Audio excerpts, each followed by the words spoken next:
சமீபத்தில் பில்கிஸ் பானு கேஸோட தீர்ப்பு வந்துச்சுல்ல சார். பில்கிஸ் பானு யார் அப்படிங்கிறத பார்க்கறதுக்கு முன்னாடி அந்த கடந்த கால சம்பவங்களை நம்ம நினைவுறோம்.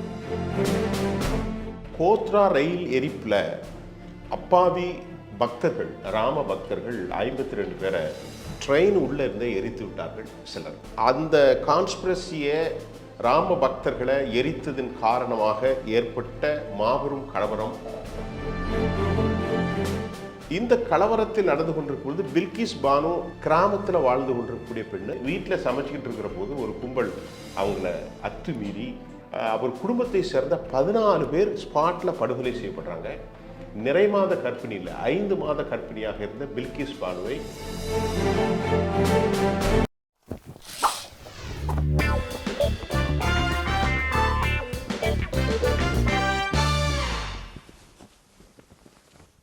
சோஷியல் டாக்கிஸ் நேயர்களுக்கு வணக்கம்.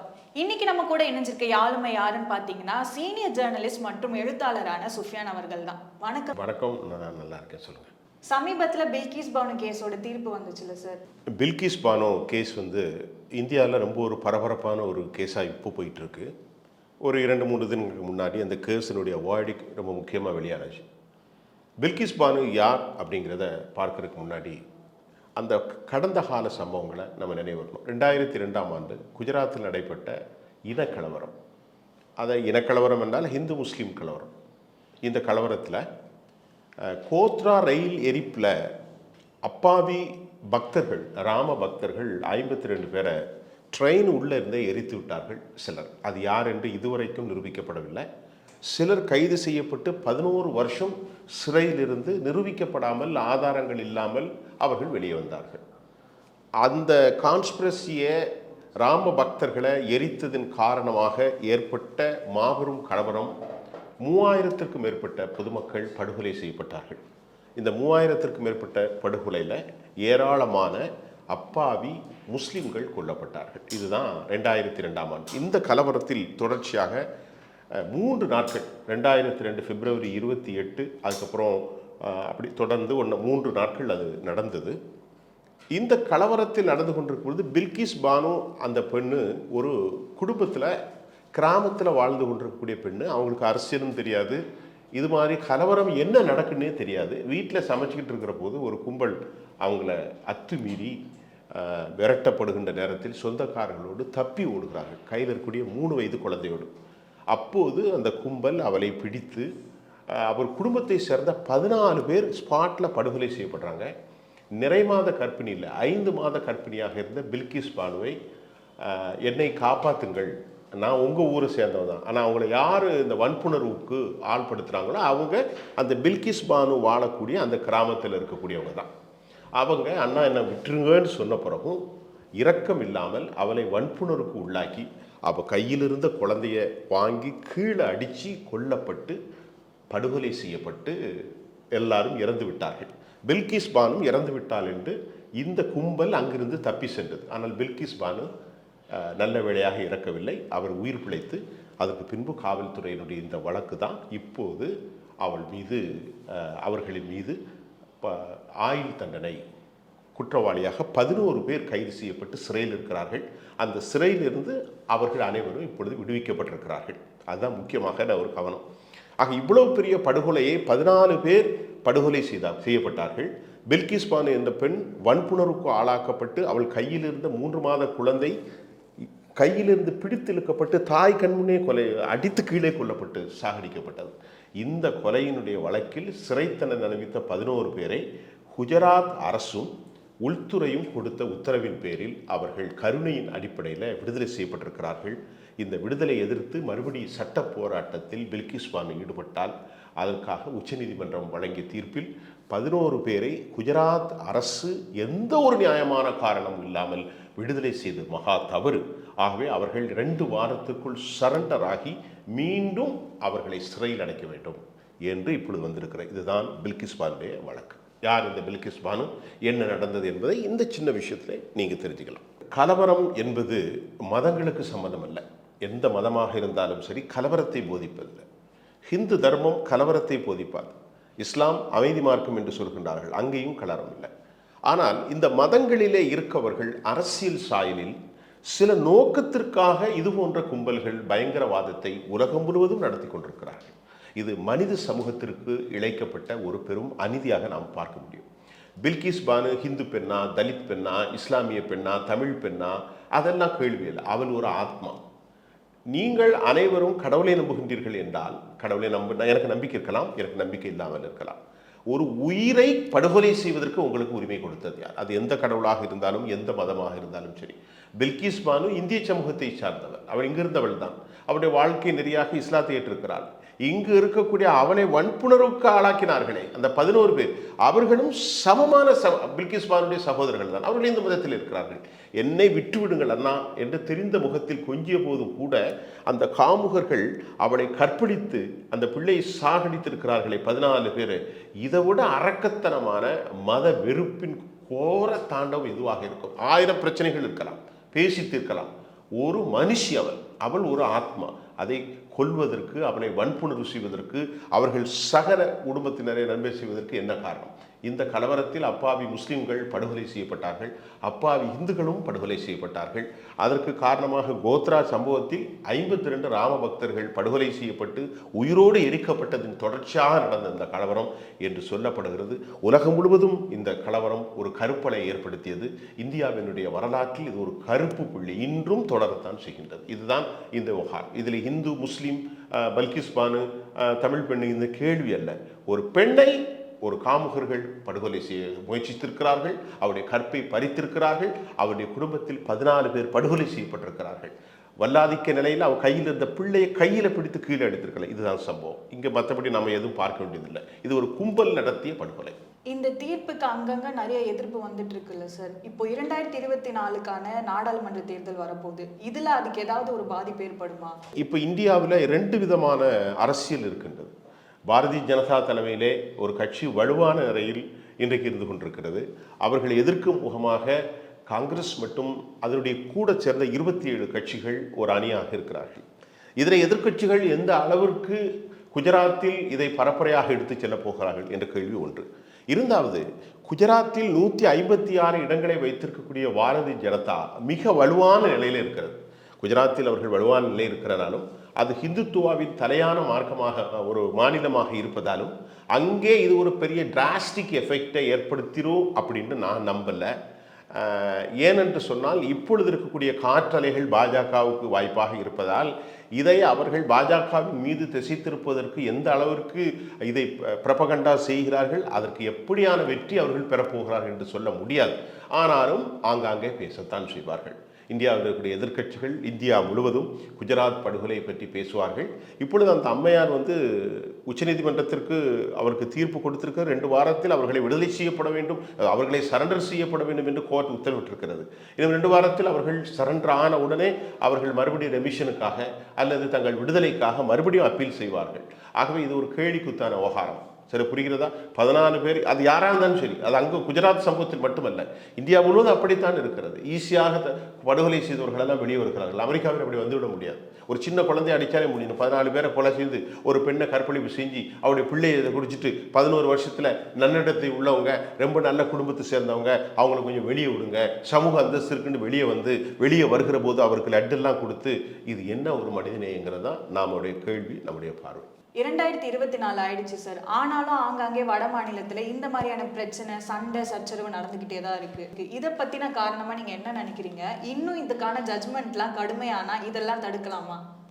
அதாவதுங்க, இந்த நாடு ஒரு சிறப்புமிக்க நாடு. உலகத்தில் எந்த நாடும் இந்த இந்தியாவை போன்ற ஒரு ப்ளூரலிஸ்டிக் ஐடென்டிட்டி, பன்முகத்தன்மை கொண்ட கலாச்சாரமும் சமாதானமும் சாத்வீகமும் அஹிம்சையும் உள்ள தேசம் உலகத்தில் எதுவுமே கிடையாது. உலகத்தில் எல்லா நாட்டிலையும் வன்முறை இருக்கிறது. இன்றைக்கி செங்கடல் பகுதிகளில் பாருங்கள், பலஸ்தீனத்தில் பாருங்கள், ஏமனில் பாருங்கள், காசா, இஸ்ரேல், எல்லா இடங்களிலும் வன்முறை நடக்கிறது. ஆப்கானில் வன்முறை நடக்கிறது. செக்கோஸ்லோவியாக்கில் வன்முறை நடக்கின்றது. ஆனால் இந்தியா மட்டும் ஒரு அமைதி பூமி. அதற்கு காரணம் என்றால் இந்த நாட்டினுடைய மக்கள் அனைவரும் ஒரே மூலத்திலிருந்து தான் பிறந்தார்கள். அனைவருக்கும், அவர்கள் ஹிந்துவாக இருந்தாலும், கிறிஸ்தவர்களாக இருந்தாலும், இஸ்லாமியர்களாக இருந்தாலும், சீக்கியர்களாக இருந்தாலும், பௌத்தர்களாக இருந்தாலும், பார்சிகளாக இருந்தாலும், அவர்களுடைய சிந்தனைகள் எல்லாம் அமைதி சார்ந்த மார்க்கம். சமீப காலமாக இங்கே இந்தியாவிற்கு எதிரான ஒரு கலாச்சாரம் இங்கே பின்பற்றப்பட்டிருக்கிறதோ என்று நான் எண்ண தோன்றுகின்றேன். மதவெறுப்பும் சாதி வெறுப்பும் இனவெறுப்பும் மொழி வெறுப்பும் ஆட்கொண்டிருக்கிறதால் அவர்கள் ஒரு முறை வெற்றி பெறலாம். மதவெறுப்பை சொல்பவர்களும் சாதி வெறுப்பை சொல்பவர்களும் இனத்திற்காக இருப்பவர்களும் வெற்றி பெறலாம். ஆனால் இந்தியா ஒருபோதும் வெற்றி பெறாது. இந்தியா வெற்றி பெற வேண்டும் என்றால் ஊழலற்ற ஒரு சமூகம் உருவாக வேண்டும். இந்தியா வெற்றி பெற வேண்டும் என்றால் பன்முகத்தன்மை இருக்க வேண்டும். மனிதர்கள் மனிதர்களை நேசிக்க வேண்டும். ஒரு இரக்கத்தோடு வாழ்கின்ற ஒரு தேசம்தான் வெற்றி பெறும். அமெரிக்கா போன்ற நாடுகளை நீங்கள் எடுத்துக்கொள்ளுங்கள். அந்த நாட்டில் வாழுகின்ற சம மக்களிடத்திலே ஒரு இணக்கமான சூழ்நிலை அமெரிக்கா செய்கிறது. ஆகவே வடநாடுகளில் இது போன்ற இருக்கிறது, பதட்டம் இருக்கின்றது. ஆனால் இப்பொழுது பதட்டம் குறைந்திருக்கிறது என்று சொன்னாலும் ஆங்காங்கே வெறுப்பு பூடகமாக இருந்து கொண்டுதான் இருக்கிறது. அது எப்படி தூண்டப்படும், எந்த அடிப்படையிலே வரும் என்பது கவலைக்குரிய ஒன்றாகத்தான் நான் பார்க்கின்றேன். சார், இவ்வளோ பெரிய குற்றவாளின்னு சொல்றீங்க, இவங்களுக்கு குஜராத் அரசு கருணை காட்டினது வந்து கரெக்ட்னு நினைக்கிறீங்களா? அது கரெக்டா இல்லையாங்கிறது ரொம்ப முக்கியம். நீங்களே யோசனை பண்ணி பாருங்க. இந்த படுகொலை நடக்கிற போது குஜராத்தில் பாரதிய ஜனதா ஆட்சி தான் நடந்துச்சு. மத்தியில் வந்து அங்கேயும் பாரதிய ஜனதா ஆட்சி தான் நடந்தது.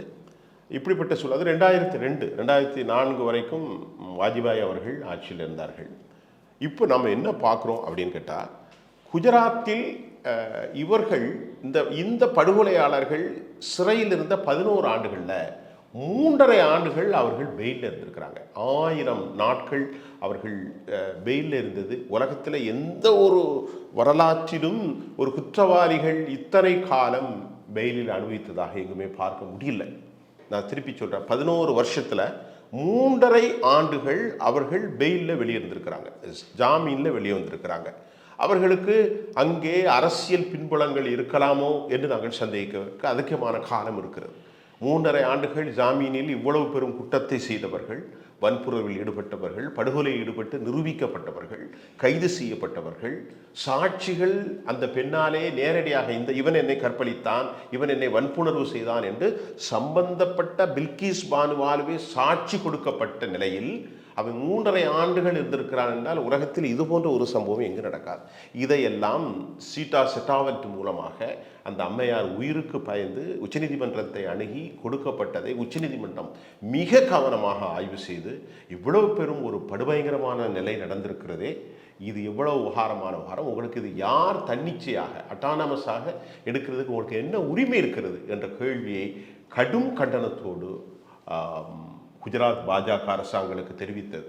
அது நிச்சயமாக ஒரு பெரும் செட்பேக் தான். வாக்கு அரசியல் செட்பேக்னு சொல்ல மாட்டேன். குஜராத் எப்போதுமே பிஜேபியினுடைய களம், அதில் எந்த குறைபாடும் வருவதாக நான் எண்ணவில்லை. கடந்த ஆட்சியிலே பிஜேபி 97 இடங்களையும் இவர்கள் 77 இடங்களையும் பிடித்த போது மறுபடி காங்கிரஸ் வரும் என்று எண்ணுகின்ற போது கடைசியாக நடந்த தேர்தலில் பிஜேபி 156 இடங்களையும் காங்கிரஸ் கட்சி ரொம்ப குறைந்து 15-16 இடங்களையும் பெறக்கூடிய ஒரு அவல நிலை இருந்தது. ஆகவே இதில் ஏதாவது மாற்றம் வருமா, இதில் இந்தியா கூட்டணி கெடுமானா அதை என்னால் சொல்ல முடியாது. ஆனாலும் தார்மீக ரீதியாக சட்ட ரீதியாக குஜராத் அரசுக்கு ஒரு பெரும் செட்பேக்காகத்தான் இதை பார்க்க முடியும். எந்த அடிப்படையில் நீங்கள் வெளியிட்டீங்க, கருணைக்கு யாருக்கு காட்டலாம்? கருணை இவ்வளோ பெரிய கொலைகாரர்களுக்கு, இவ்வளோ பெரிய வன்புணர்வு ஈடுபட்டவர்களுக்கு, பச்சினம் குழந்தை என்றும் பார்க்காமல் அவன் தாய்க்கு முன்னாலே அந்த குழந்தையை சாகடித்து அவனை கற்பழித்து அவனை மரணித்து விட்டால் என்று அப்படியே சென்று விட்ட பாதகர்களுக்கு எப்படி விடுதலை கொடுப்பார்கள்? அவள் என்ன மதம், என்ன சாதி? இதான் முக்கியம். மனிதன் என்பது ஒரு மதம் தான். மனிதனுக்கு மதம் இல்லை, சாதி இல்லை. அவர்கள் நம்பிக்கை வேறாக இருக்கலாம். ஆகவே இது நிச்சயமாக குஜராத் அரசுக்கு ஒரு தார்மீக ரீதியாக ஒரு பின்னடைவு என்று தான் நான் பார்க்கிறேன். இந்த சட்ட போராட்டம் ரொம்ப நாளுக்கு செல்லுமா சார்? கரெக்ட், நல்ல கேள்வியை நான் இதை பாராட்டேன். இந்த சட்ட போராட்டம் எவ்வளோ காலம் செல்லும் அப்படின்னு நீங்கள் கேட்குறது ஒரு நல்ல கொஸ்டின். நிச்சயமாக பில்கிஸ் பானு அவளுக்கு இனி ஒன்றும் இல்லை வாழ்க்கையில், எல்லாத்தையும் இழந்துட்டான். அவளுடைய தாய், சகோதரி, சகோதரர்கள் எல்லாம் இழந்து விட்டார். எஞ்சி இருப்பது பிள்ளையும் இல்லை. அவருடைய கணவன் மட்டும் இந்த சட்ட போராட்டத்திலே அவளோடு போராடி கொண்டிருக்கிறார். இதில் என்ன பெரிய ஆச்சரியம் என்றால், எதற்காக தன்னை கொல்ல வருகிறார்கள், எதற்காக தன்னை வன்புணர்வு செய்தார்கள் என்று எந்த ஒரு அடிப்படை அறிவும் இல்லாத ஒரு பெண் தான் பாதிக்கப்பட்டார்கள். குஜராத் கலவரத்தில் பெரும்பான்மையான மக்கள் யார் இறந்து போனார்கள் என்றால் கூலிகள். அவர்கள் இஸ்லாமியர்களாக இருந்தார்கள், தினக்கூலிகளாக சாலை ஓரங்களில் வாழ்ந்து கொண்டிருந்தவர்கள் தான் இந்த அடிப்படைவாதிகள், இந்துத்துவா என்று சொல்லக்கூடிய இந்த அடிப்படைவாதிகள் இது போன்ற கலவரங்களில் செய்தார்கள்.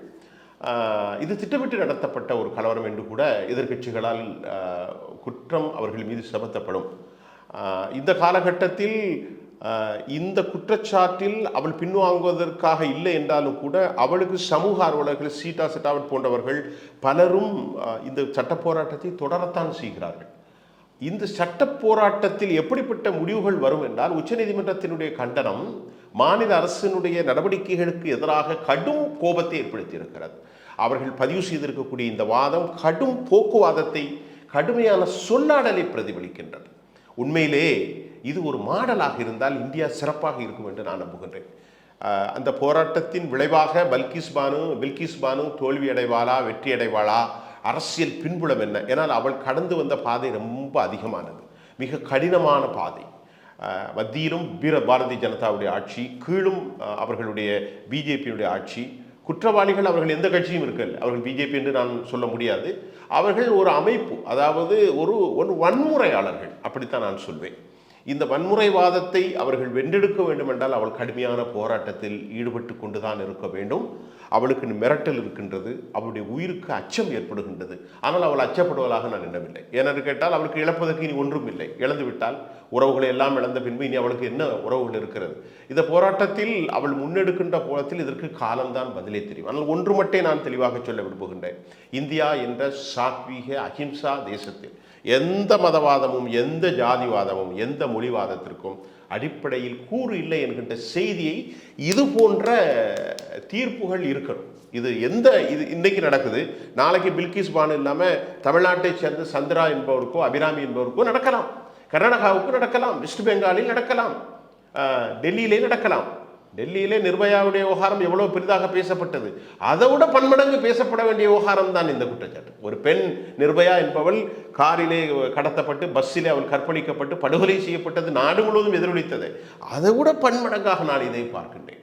ஏனால் இதில் வெட்டி கொல்லப்பட்ட சம்பவங்களும், பெண்கள் வன்புணர்வுக்கு ஈடுபட்ட சம்பவங்களும் மிக மிக கொடுமையான விவகாரம். ஆகவே இதை நாங்கள் எப்படி பார்க்க வேண்டும் என்றால், தயவு செய்து நான் பதிவு செய்வது என்பது மதத்தோடோ, அரசியல் கட்சிகளோடோ, சாதியோடோ, இனத்தோடோ, மொழியோடோ அதை பார்க்கக்கூடாது. அது மிக பெரும் தவறு. அதை எப்படி பார்க்கிறோம் என்றால், மனித சமூகத்துக்கு எதிராக, மனித விழுமியங்களுக்கு எதிராக, மனித உரிமைகளுக்கு எதிராக, மனிதாபிமானத்திற்கு எதிராக செய்கின்ற கும்பல் படுகொலைகளை இதோடு கருவறுக்கப்பட வேண்டும். இதுதான் இந்த நாட்டுக்கு சொல்லக்கூடிய செய்தி. இதுதான் உண்மையான செய்தியாக இருக்கும். எந்த இடத்தில் மனிதனை, நீங்கள் சட்டத்திலே போராடுங்கள், உங்களுக்கான உரிமைகளை போராடுங்கள்.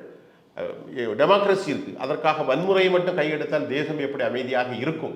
ஆகவே இவர்களுக்கு கடும் சட்டத்தை, இந்த உச்சநீதிமன்றத்தினுடைய அப்பீல் சென்று அவர்கள் அநேகமாக வெளியே தப்பிவிடுவதற்கான வாய்ப்பு இருக்கிறது. ஆனால் காலம் அப்படி அனுமதிக்கக்கூடாது என்பது எனது கருத்து. ஏனென்று கேட்டால், இது போன்ற ஒரு நல்ல மாடலை இந்த தேசம் அடையாளப்படுத்தினால் நாளை வேறொரு வகையில் குற்றவாளிகள் உருவாகிவிடக்கூடாது, உருவாகாமல் தடுக்கப்பட வேண்டும் என்பதுதான் இது போன்ற தீர்ப்பின் சாராம்சமாக, முன்னுதாரணமாக இருக்க வேண்டும் என்றுதான் நான் எதிர்பார்க்கின்றேன்.